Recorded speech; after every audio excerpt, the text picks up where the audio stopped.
나는 처음만 어떻게 출발을 하면 글을 쓰겠는데 난 처음에 무슨 얘기를 해야 될지 모르겠다. 이런 분들이 되게 많아요. 근데 그 원인은 아주 간단합니다.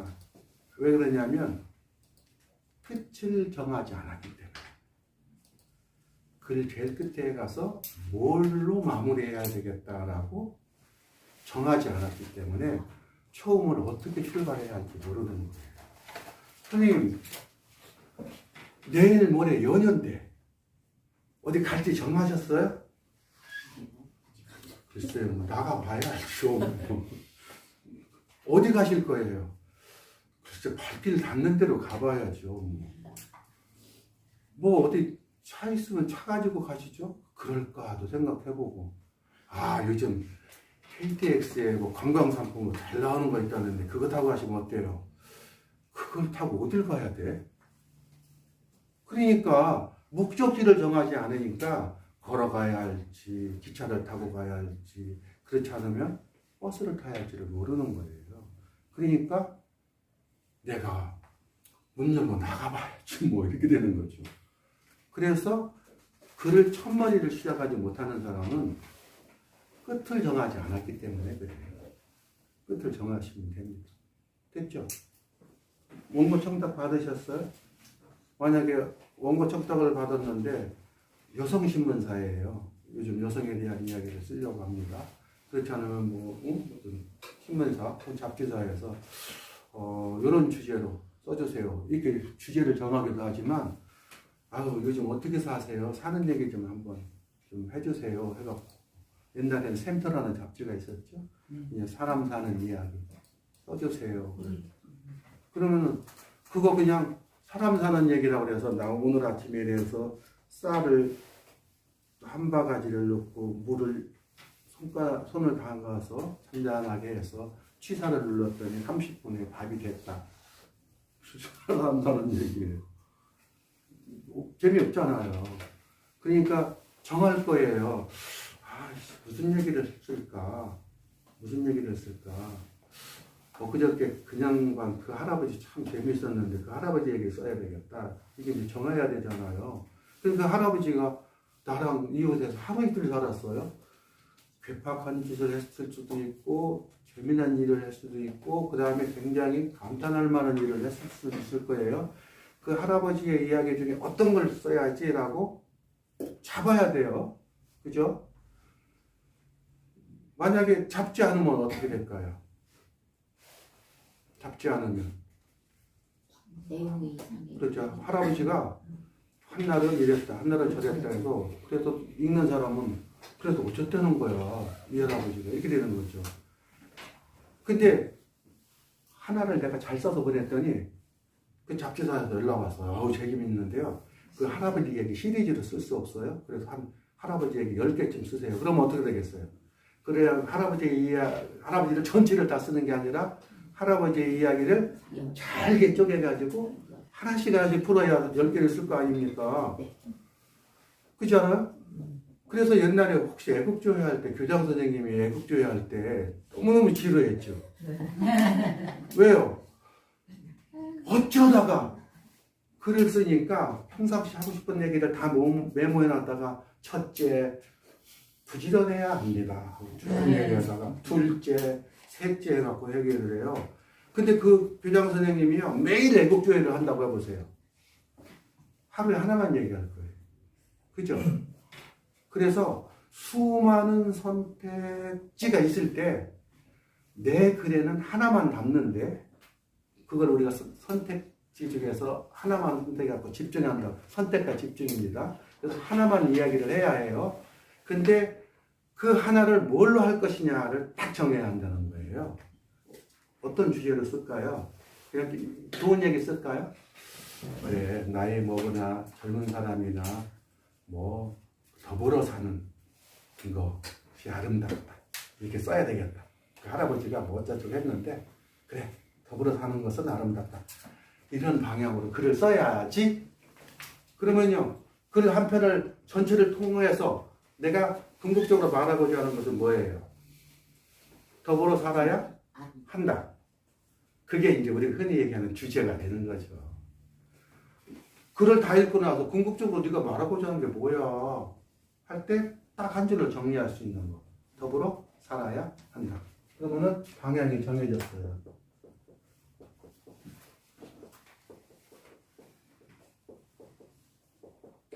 이렇게요. 이게 이제 글의 제일 끝입니다. 중간을 채울 거예요. 근데 뭐라고 그랬죠? 어떻게 시작해야 될지 모른다고 그랬잖아요.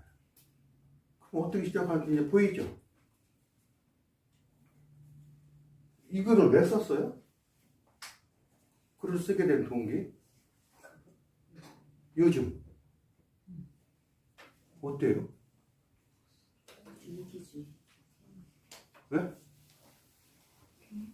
개인주의. 아니 이거 이 말로 해보세요. 이 말로. 개인주의라고 하는데 요즘 더불어 살지 않는 것 같아. 그러니까 선생님은 지금 벌써 머리가 딱 돌아간 거예요. 더불어 살지 않는다를 개인주의라는 일반적인 용어로 바꿔주신 거예요. 그러니까 선생님은 벌써 글 쓰시면 되겠죠. 요즘 개인주의가 너무 심해지는 것 같다. 쓰시고 그냥 이걸 다시 한번 활용하면 최근 더불어 살지 않는 것이 아닌가 하는 생각이 문득 들었다. 이렇게. 그럼 어떻게 해요? 글의 방향이 정해지면 뒤집으면 되겠네. 그잖아요. 같은 방향으로 써도 돼요. 엊그저께 어떤 나눔 행사가 있었는데 참 보기가 좋았다. 같은 방향으로 써도 돼요. 그랬는데 이러저러 해서 맞아. 더불어 살아야 돼. 요게 강한 것 같은지. 아 요즘 너무 개인주의가 깊어졌는데 이웃집 할아버지 하는 보니까 더불어 살아야 하는 것이 역시 아름답다는 게 생각되네. 어떤 게 강하게 느껴져요? 순리대로 가는 게 강하게 느껴져요? 반대 얘기하다가 뒤집어 갖고 이렇게 가는 게 강하게 느껴져요? 요게 좀 강하게 느껴지죠? 그럼 이렇게 쓰시는 거죠. 아니 그렇게 요령이 나오잖아요. 이렇게 써도 되는데 이렇게 뒤집는 것이 훨씬 더 극적인 효과가 있다. 개그맨들이 그걸 쓰지 않습니까? 뭐 이렇게 해갖고 이렇게 했는데 휙 뒤집어갖고 반전. 막장 드라마. 반전에 반전에 반전. 아들아 사실은 내가 네 애비가 아니다. 예! 아버지 사실 이런 말씀을 안 드리려고 왔는데요. 저는요. 어머니가 낳은 자식이 아니라 어머니에게 입양된 자식이에요. 아버지가 이번에 여보 이런 얘기를 안 했는데 사실은 나 외계인이야. 이런 식으로요. 막장 드라마가 사람의 상상을 자꾸 뒤집고 하는 것이 재밌어요. 그게 반전이거든요. 그래서 서로는요 가려고 하는 방향에 반대쪽 얘기를 던지면서 시작을 하면 돼요. 요게. 근데 서론을 출발하는 방식도 되게 많아요. 예를 들어서 백지장도 맞들면 낫다 라는 말이 있다 해갖고 속담이나 격언을 툭 던지면서 시작해도 되겠죠. 백지장을 맞든다는 얘기가 사실은 약간 이런 분위기랑 비슷하죠. 맞드는 거니까 그렇게 해도 되고요. 그 다음에 뭐 어려운 말로 할 수도 있겠죠. 또 뭐 칸트는 일찍이 말하기를 해갖고 유명한 사람의 말을 던지고 시작할 수도 있고요. 그 다음에 아까 얘기한 대로 이런 사건 사고가 벌어졌는데 깜짝 놀랐다. 사건 사고로 소개할 수도 있고요. 그잖아요. 그래서 서론을 시내 출발하는 서론을 펼치는 방법들이 수없이 많아요. 근데 이것도 사실은 찾아보면 답이 나옵니다. 답이 나와요. 저는 이제 아주 구체적으로 얘기해 줬는데 서론에서 아주 잘 쓰이는 말이 요즘 최근에 얼마 전 이런 이야기들이 글 첫머리에 등장하는 것이 되게 효율적이더라 하는 것을 제가 발견을 했어요. 시기적으로, 시간적으로 얼마나 될까요? 시간적으로. 일주일? 한 달? 3개월? 예, 다 좋아요. 조금 더 멀리 가볼까요? 1년 전? 1년 전 괜찮을 것 같아요? 네, 1년 전. 그러면요? 그러면은 조금 더 멀리 가볼까요? 60년대? 너무 멀을까요? 그러면은요, 우리 외정시대 때만 해도 뒷산에 가서 소나무 껍질을 벗겨 먹었는데,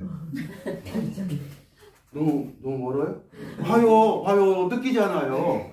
내가 외정시대 때 소나무 껍질을 벗겨 먹었다는 소리를 들었다 하면은요, 그놈도 안 겪어보고, 글을 읽는 나도 겪어보지 않은 일이에요.